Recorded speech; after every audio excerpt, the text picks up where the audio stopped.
We're lucky enough to be in conversation with hard rock axeman Mr. Pearce from Voodoo Six and from Matt Pearce and the Mutiny. Good morning, Matt. How are you? I'm doing okay. Morning to you. All right. Good. Great to have you. Thanks for spending some time with us this morning. No problem. It's a pleasure. So, how has life been with you? Now, there's a big question. A bit Groundhog Day-ish at times. You know what I mean? A little bit frustrating. A little bit. I don't know. Just there's been some good and bad really the last 6 months. You know what I mean? Yeah. Gives you time to kind of work on stuff and concentrate on things and get a bit of perspective, I guess, on stuff. But at the same time, it's been, you know, I mean, there's worse things in the world than having your gigs cancelled. As we know, there's some horror stories around the world. But at the same time, it's, you know, we've just kind of lost our whole world recently. Yeah. So it's not been great, but you know, you carry on, don't you? And you just get on with stuff. Yeah. I think you have to, Matt. And you're right. You look at the world and what's happening just now, and yes, the music industry's crumbling, you know, and hopefully we'll get it back. You know, we're all safe, you know, well-ish as well can be. I think being stuck indoors for over 6 months hasn't helped a lot of people. A lot of musicians that I'm speaking to are saying, I'm picking up my guitar, or I'm picking up my bass, or I'm writing and stuff, or I'm doing my online stuff, or I'm doing a stream, you know. And I think if you can do that, it certainly waylays a bit of the boredom and a bit of the cabin fever. Yeah, I think it's almost, I mean, there was a time a month or so ago when myself and a bunch of people that I know, we just got so busy with these kind of collaboration videos and filming stuff and sending it over and putting it together and putting them out. And all of that was great. And I did a bunch of stuff just sitting and playing guitar, you know, singing at home with acoustic. Again, great. But then I think it's just got to the point now where we're all just a bit sick of we're all just a bit bored of it now. And I've got a couple of projects that are going out, and I just like, I just don't know if I can be arsed filming myself in my lounge pretending to be playing guitar. You know, I just want to go out and do it. Yeah, you know? I guess it suits some people. You get a lot of musicians, the blues musicians, who kind of sit in their shed or, you know, sit in their diner and they punch out 10, 12, 13, 14 songs, and people kind of like that. But if you're a good rocker like yourself, you want to be on stage, you know, ripping the arse right out of it and giving it something. You've got to remember, the last time I saw you was the 2nd of December, 2019. Wow. The Glasgow gig, was it? Or in more, yeah. And you know, that's the last time. In fact, I looked up, because I know you guys gave my album a really nice review. Thank you very much.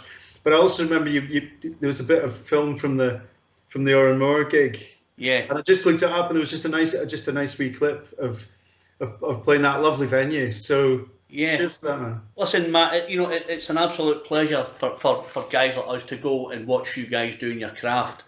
You know, and especially a fellow Glaswegian, you know, who's aye. You know, the accent comes and goes a wee bit, you know what I mean? Who's went off I'll be back today. I'll be back now for the next half an hour, you know what I mean? But that's all right. I'll drag it out of you. It's all right. I'm from Milngavie anyway, so you know what I mean. It's not going to be that Glasgow ever. Listen, so. It's not your fault. You're from Milngavie. It's not your fault, Matt. But you know, as Mary Hill boys and all that, you know. I blame the parents always. But you know, it was a really nice gig. It was just, you know, good to see you play. Good to see you up there, and you know, and the crowd responding to you so well. You know, and you go off and do your next gig. And you just remember, the last time I saw him, it was 9 months ago. It was a wonderful time, actually, because it was, you know, when you're so busy, it was crazy because I did that whole tour, you know, with Lawrence, which was just, you know, big fun, and you know, getting around the country and playing places that I really wanted to get back to, like Glasgow, and then literally, like the day it finished, I was off with the Voodoo Six doing the British Lion tour around the country, doing some of the venues that I just played, staying in the same hotels. Yeah, last week. My God, yeah. But it was just a bit of a whirlwind couple of months, really. And even in between all that, I was doing a few kind of paid gigs, you know, to keep the money coming in. Yeah. And I think it was the most amount of playing I'd done in one lot of 2 months in my life, just like solid. And it was so much fun. And then you finish it on whatever, the 23rd of literally Christmas Eve was the first day off in about 2 months. And just like, oh wow, that was so cool.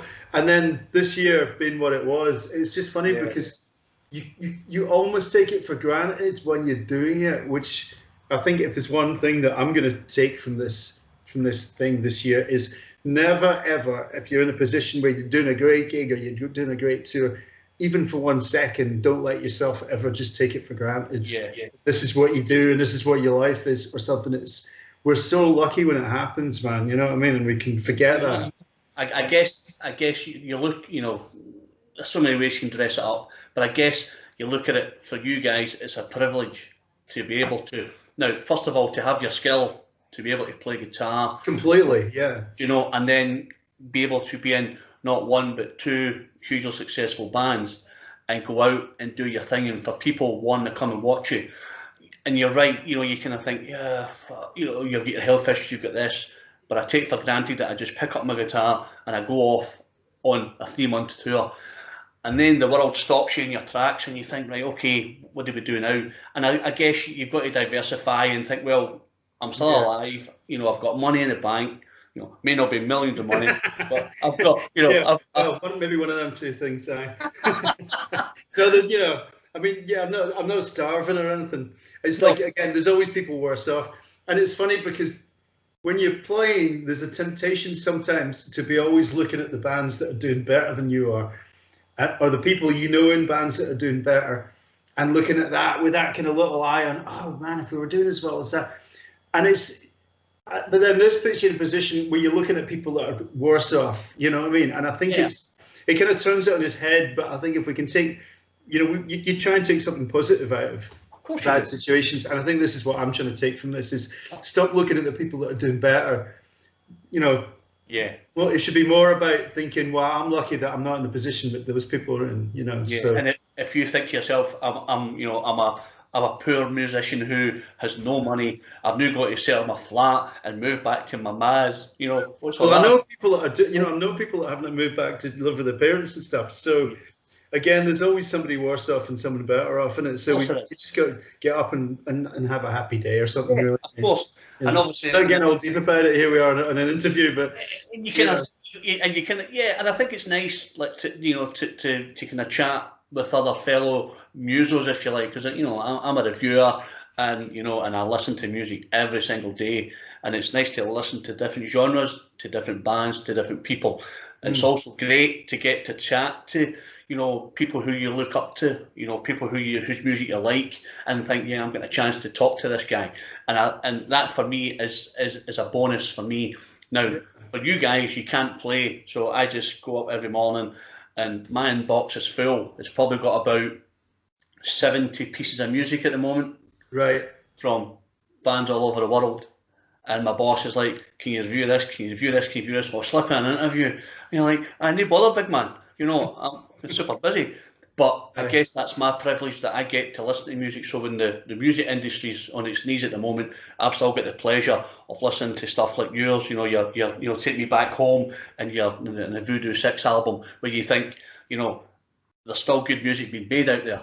Well, people aren't going to stop doing it. I mean, they haven't. I mean, this is it's the thing that in the last few years, it's a lot easier to make music, and I think as people have found in the lockdown, people have found all these different ways, you know, to make music with other people. And it's the funny thing, when the lockdown started, there was this false belief with people, oh great, we can get online and we can jam with people, and and one by one we all realized that this was literally impossible, because there's kind of like a time latency thing with the internet. However small it is, whatever program it is, doesn't matter. You cannot play live with people across the internet.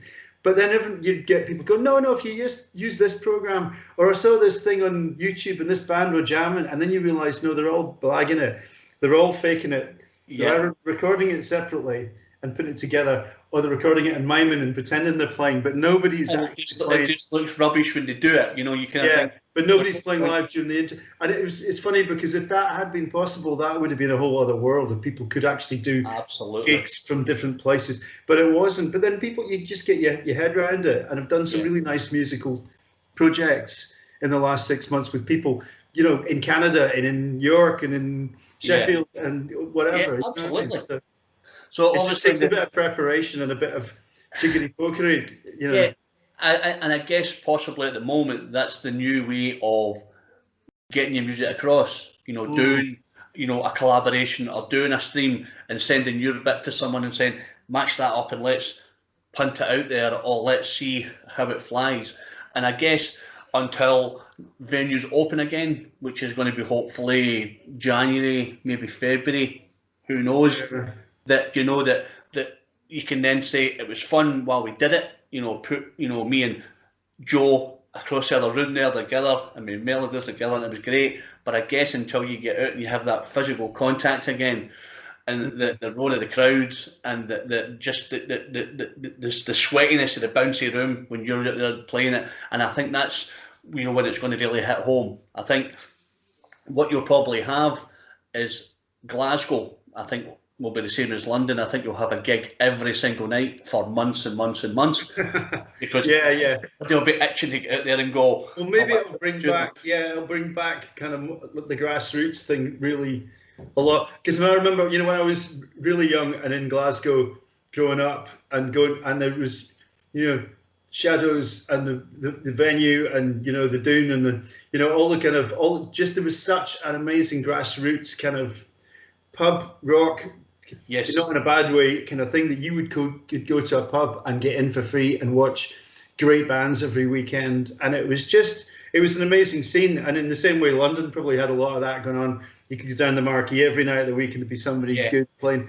And I think a lot of that's gone. And I'm hoping it doesn't make it worse. I'm hoping just people's appetite for music and just the fact that they can congregate and watch something. Yeah, they will want to do that a lot more. I think you're so right. I think the Glasgow scene, from the early 70s, I remember, my first gig, 1978, at the Glasgow Apollo, seen the mighty AC/DC. Oh, wow. Didn't know who they were. My dad's mate was... Was that the one that they actually recorded the live album? Yeah, the live one. I think my brother might have been at that one. I didn't see him for a few years after that, but I remember because I got a lot of my musical kind of tastes, or found out about it from a big brother that was a few years older than me. But of course, I know that that's the If You Want Blood tour, isn't it? Yeah, and you kind of think that's what kind of gave me my appetite for heavy metal, and thinking this is just incredible. But then you're right, you've got the Shadows, you've got the Burns House. Dial in, you've got them all. I was trying to think of them all, and my brain was freezing there. Yeah. And you're right. You kind of hope that when it does come back, that the venues get filled again, and musicians are able to, they're able to just re-engage with everybody. And I think that's a major factor, for you guys. And in the middle of it all, you've got your new album coming out soon. And believe it or not, Matt, I actually reviewed this bad boy on the 15th of January. Way back when. I know. Well, again, I was talking to another guy about this, and he was going, well, it must be so frustrating that it's taking you so long to get the album out there. But in the scheme of things, every time we do an album, it seems to take, from recording it to releasing it for whatever reason, sometimes it's just you're shopping for a label, or there's business shit going on, or the problems. And I think the one before we had with that, the pledge thing, remember that, so I mean the album before this, when we recorded it in January, February, and it didn't come out until the autumn of the next year. So it was kind of like 18 months later. My album, the one I did, I mean, it was probably finished mixing a year before it came out. So it doesn't seem like this massive long gap, but it doesn't. No, you're right. From whenever we finished it, September, October last year to March, is actually a really quick turnaround for us. So it would have been quite weird to have it in March. So even though it was meant to come out then, the fact it's not out till now doesn't actually feel that weird to us, really. No, it doesn't. I think when you make a piece of music and then you leave it, and then it kind of then makes its way from the shelf into the CD box and out to the punters and us and everything, you kind of think it's not that long. It's only been 5 months, 6 months, but it's a long time, I think. And as you say, gathering together, writing stuff, going to the studio, mixing it, changing stuff, recording it, changing it again, going back, recording it, saying that's us finished, and you can think that's 6-7 months. So, you know. So did you have to go back and revisit it then now? Because it was so long since you reviewed it, and I wonder if it's any different. So you kind of think you look at it, you go, yeah, I remember reviewing that, and you think, wow, it was so long ago, and you give yourself a little playthrough of everything, you know. And I don't know if you got my review. I don't know if the PR company sent the review. I've seen it. I'm sure. Yeah, I've seen it. Must have seen it. It's a full page of me spilling my guts about how good, you know, and how raw the album is, and how punchy it is and things like that. And I think that's, you know, for us, when I plug in my earphones, and I say that to everybody. I was talking to Alan Nimmo yesterday, and I said to him, putting my earphones on, I get myself a glass of wine, I play the album through, and I play it through again, and then I start drinking, and I put it all together. And he's like, wow, that's a great way of doing it, big man. And I say, because you just feel relaxed and you can just get into it, you know, and that's what I always do. And I said to him, it's just one of those albums that there's not a bad track on it. Cool. You know, and that must come for you guys as well, that you put it together and you think, wow, this is just like I think it's putting you back at the top of your game, if I'm being honest, Matt. Well, cool, man. Yeah. I think it's just a very unified in purpose kind of thing in terms of I mean, I really loved the stuff that we did with Luke, because me and Luke were just so similar in terms of our kind of musical tastes. Yeah. You know, from Aretha Franklin to Stevie Wonder to the Black Crowes but some of these influences are not possibly Voodoo Six kind of influences. No. So I think there was a temptation sometimes with me and him to try and kind of shove in a little bit of the other stuff that we liked into this melting pot of this band that we're in, because it was the only thing that we were doing musically. And I think what I felt has freed me up is because when I go off and do my own thing, that's when I can shove all those, whatever influence I think of, I can stick it in there and it's my thing. And then Voodoo Six, I can see with maybe a bit more clarity, this is what this band is about. And this is what Tony has always planned it to be about.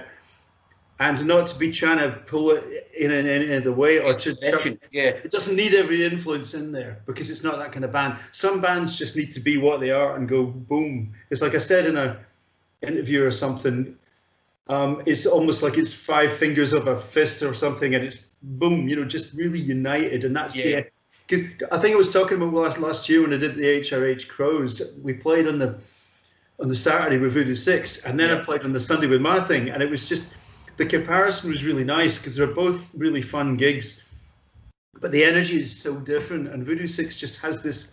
Of course, we all start playing, and it's that tight, man. The energy is just incredible, and it's like a real physical thing. And it's so different from like a looser jam-based kind of funky thing. And I love both of these things. And this is why, like you were saying, you feel very lucky to be in 2 band setups that are doing okay, because they're so different. And I think now it means, like I said, you know, to get back around to the point, that the Voodoo thing can just be exactly what it was always meant to be, and not try and be lots of different things to lots of different people, or even different band members, you know. It's 5 guys just rocking out, you know, with a certain plan. It doesn't need to be funky or bluesy or mellow or any of those things, because if people want to do that, they can go off and do it somewhere else, you know. But this band can just be what it is. Exactly, you know what I mean. Watch Mark Pearce and the Mutiny doing his thing, but I think that's the difference. Thanks for the plugs, by the way. That you can do that. I'm contractually not allowed to mention it. No, I'm joking. Don't worry, I'll wipe out the video. Don't worry. Don't, please. I need all the sales I can get. Buy the album. Don't worry. Buy both albums. Buy both. This goes on live. It'll probably be tomorrow, Matt. We probably get between 60,000 and 80,000 hits a month. Amazing, man. Do you know? So when you know, and obviously lots of people will know you from Voodoo Six and from Matt Pearce. So it's nice. It's a nice thing, you know, that when you do your review and stuff. When I did your review at Oran Moa, and I stuck it on, I did the wee video and stuff, I think it got about 3,000 hits. Wow, nice. When I put it on, and I think the Voodoo Six review got about 2,500 views. Okay. Yeah. So I guess that there is enough room for everyone, and Oh, for sure. Yeah. to get yourself out there and grow, and and there's people who like a certain genre and they'll go, yeah, I just can't wait for the Voodoo Six, because you have that punchy riff that people like. Yeah, It's absolutely. That's what I say. I think this album is really, united in purpose. And another thing about it is I think that Nick was involved in the writing, absolutely from the start of it. When the last album, which was his first one, Make Way for the King, there had been ideas being, chucked around. There'd been songs we'd been kind of working on when we were still looking for a new singer. So nothing was, a lot of it wasn't written in terms of his voice or his approach, but he's been there every step of the way, and he has a very different approach to singing, which is and songwriting, which is he's not just looking out for the catchy chorus or the melodic middle eight or something. He's looking at creating some kind of energy or something with his vocals. As you can hear in the album, some stuff, it may not be the most melodic lines he's looking for. He's just looking for something that grabs you emotionally or whatever. Grabs you. I think that's the thing. It grabs you as well, Matt. When you listen to it, you think, wow. It's not, you don't go, wow, that guy's amazing. It's just, there's a specific sound in it, and you think, wow, that it just really fits the Voodoo Six kind of melodic genre that it's got. It's got that kind of, it's got that feel to it, and the guy fits it perfectly, which is really nice. Yeah. Now, obviously, you guys can't wait to get out there and start ripping the arse out of places. Oh, for sure. That's going to be, Matt. Is there nothing in stone yet to put plans in place for a tour? Not that I've been told. Need to know basis. No, I think it's just everything is just so up in the air. I mean, we're with an American company, which obviously it's a worldwide kind of deal with the album. Yeah. But like the guy who set it up, Paul, is like been a mate of Tony's for a long time, and we've known this guy. He's a great guy, and he lives out in Malibu, which is nice, and he set this amazing company up that signed like a lot of people, like Steve Harris's solo thing. He's signed the KK Downing thing, which Tony's also involved in with that album. So they're building up like a really good kind of bunch of people. And of course, the initial idea back in whenever, pre all this bollocks, was that, hey, cool, we'll get to go to America. We'll go out to LA and we can sign the deal and we can play out there and we can get on a tour and everything, which is all still possible, but it's obviously all been really put on ice. And I think, however rough it is here, it seems to be 10 times worse out there. So the thought of going and touring and playing to places in America, I can't even see when that's going to be possible. Yeah, possible to do it. There's a country that, and even the stuff that'll be happening in November, if there's a country that is more up in the air with their future than America, I don't know what it is really. So that's just a bit daunting in terms of thinking where we go with it. Where you can land yourself. I kind of get, I kind of think at the moment, lots of people are doing Europe, Germany and Denmark. Yeah, those countries, hopefully they will get better. I mean, I know things are getting worse, but hopefully they will get better sooner. And I think they'll be open to that, Yeah. I mean, everything's going to be open to it. Every venue and every promoter and every agent needs to work as much as every band member or crew or whatever. It's like this is what the thing is. The fact that it's the whole structure from top to bottom is for want of a better word, fucked right now. You know what I mean? It's everybody. So everybody is looking for ways to get through it. Yeah, and everyone will be looking to ways to get back from it. Come out the other side, and that I think that's everybody's goal. But I guess that when we'll try a social distance gig and it doesn't work, and we'll try, the pods, and people go, not really sure about that. And I guess there's nothing better than standing next to someone with your jacket sticking together because the heat is so good, and you're thinking these guys are killing it. And I guess that's going to be a long, long way off, I think. Well, I think that, again, there's certain kinds of music and gigs that can probably get away with the pod. I mean, outdoors in the nice weather, in a wee pod, getting your drinks brought to you watching something mellow. I don't know, like a Steely Dan tribute or whatever something. That's not a bad do. You know what I mean? That's not a bad night out. But going to see, would you want to watch Iron Maiden like that? Would you want to watch AC/DC like that? Really? No. I mean, you might as well watch a DVD. Really, you want to be watching. You want the energy of the crowd, because when you think of these bands, you think of something like River Plate. That DVD where the whole crowd is just going crazy. Yeah. What's that crowd going to be like if they're all separated into little sick people booths? That's not the same. Phone, they're all going to be jumping up together in the little separate. A time jump for each pod. Yeah, it's not going to work. I remember.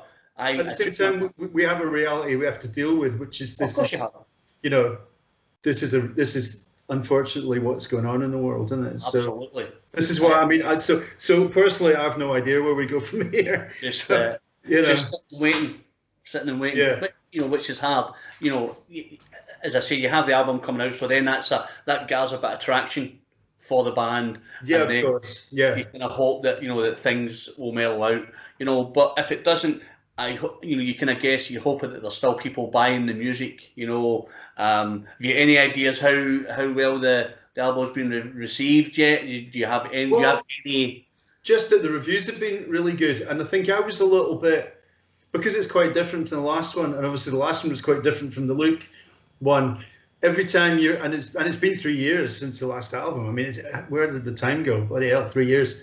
So you're always kind of a bit like, well, there's been a lot of bands come out since we've been doing the last one, and I think the rock scene has changed. Yes. In a good way since then, because you've had that whole new wave of classic rock. Yes. Loads of bands coming up, like bands like Massive Wagons charting in the chart, actual charts and stuff, not even rock charts. Things that 3 years ago you would have been seen as quite unlikely. And this is what I mean about there's always someone, well, not worse off, but I mean, how frustrating to the bands that are literally just on at that point where they feel they're cracking the thing. Chris Barris, people like that. They put all that work into that, and they're literally just breaking into that next level. Yeah. And then the hammer comes down and it's stopped. I mean, that must be just beyond frustrating too. So what's life like for you at the moment? Are you just strutting about the flat? Are you out and about? Are you chilling? Or? Yeah, I mean, there was a few months where it was literally just being in the flat, and like I say, there were good times and bad times with that, really. And I just made sure that I got very productive and treated it like every day I'm going to get up and I'm going to work on music and I'm going to work on writing and I'm going to try and keep fit and not drink too much, and as soon as we're allowed out of the flat, of course, going out and doing a bit of walking, doing a bit of running, which I've not done for years, Wow. But all that kind of stuff. And then recently there's been a few occasions I've been able to go out and meet up with people and actually even do like a kind of covers gig thing, going out and playing in the open air, making a bit of money and stuff. So it almost feels like modern life or normal life is creeping back in gradually. Yeah. But again, you just got to keep everything crossed that there's not going to be a crunch of the brakes and we're going to be back into the absolutely. I don't think people will go into it with the same spirit as they did. No, I can guess that every day, because it changes, these are the plans, and then they change the plans, and then they move them, they change them again. Yeah. You kind of think you don't know where you're coming or going, and you think, is it best to stay? I mean, I've been locked up in here since March. Yeah. And the only time I go out is a Friday when I go and do the shopping for the wife. I go to Asda do my shopping because I had a double heart attack 6 years ago, man. So I'm in a high vulnerable risk area. But unfortunately for me, I was made redundant 6 weeks ago as well. Sure. So you kind of think, but you're right. You have to maintain a bit of normality. So I go up every day and I check my inbox and I review, and I try and set up as many interviews as possible because I think it's a nice way to kind of expel your energy. For sure. Yeah. Take an hour, 2 hours to review an album, then chat to the band or the guy or the group about it, and then feel really good about it and go, I put my heart and soul into that, and the fact that resonates from the review and you guys get to see it, you go, well, that's great. You've done a great thing, and you can kind of hold your head up high, and you know that in a couple of months' time, we'll be seeing you face to face. Yeah, for sure. Obviously, and I don't think you can underestimate at all, or you shouldn't underestimate at all, how much those lovely reviews mean to the the people making the music. I mean, it's such a lovely thing. Like I say, every time we're putting something out, because it's quite a bit of time between it, and because it might be a bit different from the last one, it's always that kind of uncertainty. You never take it for granted that people are going to go, oh yeah, the new Voodoo Six is great album. So to read great reviews and stuff, it's so heartening, and it's so nice that people get it. You know, when you get a review, and it's not just that they like it, because sometimes you get a good review, but then all the things that they list as comparisons, you think, wow, we're nothing like that. It's almost like they like it, but they don't get it. So when someone gets it and likes it, that's the ones that really mean something. You know what I mean? Absolutely. So thanks so much for their support. I had a review a couple of weeks back, 6 weeks ago, and some guy emailed me and said, "You don't know what you're talking about." And I said to him, "So, I'm a music reviewer, reviewing every single day. What are you doing at the moment?" And he said, "I'm sitting in the house." And I put 2 question marks and I went, "Thanks very much." And you kind of think to yourself, hold on a minute, mate, you know, like, just because my review doesn't mirror how you see the band or how you think of the band, it doesn't mean that I'm wrong. You know, the band might read it and go, you know, the big man's another planet. He's not got this right. But you know what I do is I sit and I listen to it and I put down my heartfelt thoughts on how the playing was and how the track came across. I don't go, you know, his playing wasn't as good as the last time, because that's just negativity, and you're going to go, who is this dude? So what I do is I put it down as, this is the track, this is how I see it, this is how I feel it, and this is what it does for me. I don't go, do you know, that Matt, he just wasn't as good because you don't know. Yeah. Do you know what I mean?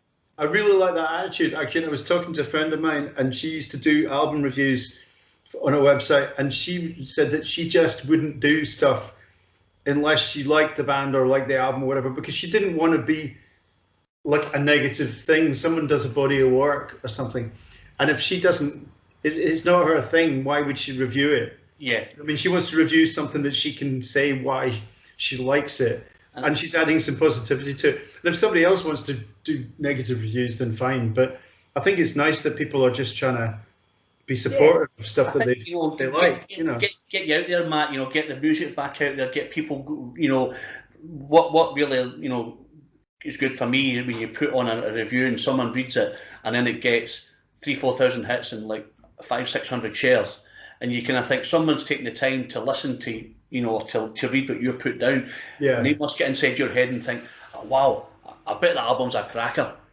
And I think that's what it is. You know, for me, it's like, you know, I want to give the reader the best view of your new album as how I see it.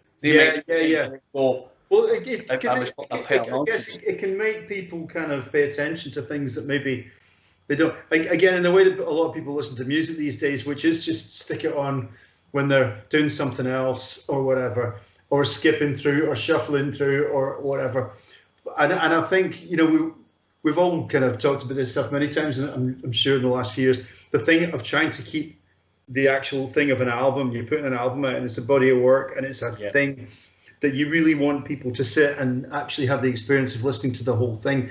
And I think that a review that can try and encourage people to have that experience, that is also a very useful thing to what we do. You know what I mean? Because it's too easy not to do that with albums. You know, while you're making your breakfast, you just stick on a couple of tracks on Spotify or something like that. Nice way to discover music, you know what I mean? But discovering is different from really loving it. If you're into something, I think your review, I don't even know if it's out yet. I gave it to my boss, but I don't know if he's put it out yet. I'll check today, and if it's not, I'll let you know when it's coming out. He might do it to coincide with the startling video that we're putting together. Aye. Two Scottish dudes just talking a pile of nonsense. That big man, how you doing that? You can't beat it. But I know, as I say, I don't want to take up too much of your time. I know you're obviously... No, it's been great to chat to you, mate, really. Absolutely, been really cool. It's just been a pleasure. You know, when you look at it, you think, wow, that was 9 months ago when I saw you last. I know. And before that, it was about maybe 8 or 9 months before that when I saw Voodoo Six at the Cat House. Right. Do you know? And I remember Mr. Tom Russell. Oh, and my mate Jimmy Anderson was supporting that night, wasn't he? Yes. Yeah. I mean, Jimmy's one of my best friends of all time. And when me and him talk, that's when my accent comes back again as well a wee bit, you know. So you can't beat it. You can't beat it. You know, like I think two people sitting, and I'll tell you, I did an interview about 6 months ago, 5 months ago, with a boy called Nicky Smash from the Rocket Dolls. right. And we put it on Facebook, and Facebook said, may require subtitles. Every time I was talking to him, he was going, do what? Do what? And it said, may require subtitles. So it's always nice. You get to talk to a fellow Glaswegian, because you just know that you finish a sentence or you make a word and they know exactly what it is, and it's brilliant. You know, it's absolutely I'm surprised by the lack of swearing as well, because you know in Glasgow they use the word fucking as a punctuation. You know what I mean? Like, Matt, you're a breakfast guy boy. You're a more guy boy, so I don't want to lower the tone. You know, I'm a Claxton lad. You know, so you don't want to lower the tone, so people think. No, but we're keeping it clean. It's good. We're keeping it civilized. But listen, it's been an absolute pleasure to talk to you. Mate. It's been fantastic. I really appreciate it. I could shake your hand and say nice to see you, but we'll do it virtually, right? Absolutely. And next time, don't bring Martin Jarvis with you. Stick him at the side so that I can talk to you. But this will be up tomorrow. I'll check with the review when it's back out again. Nice.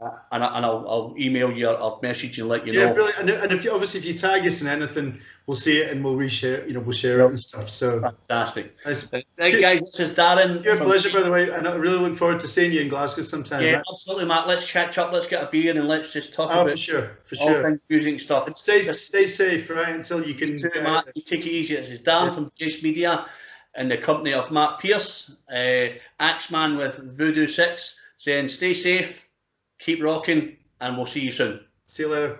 Cheers, Thanks, people. Matt. See you. Bye bye. Thank you.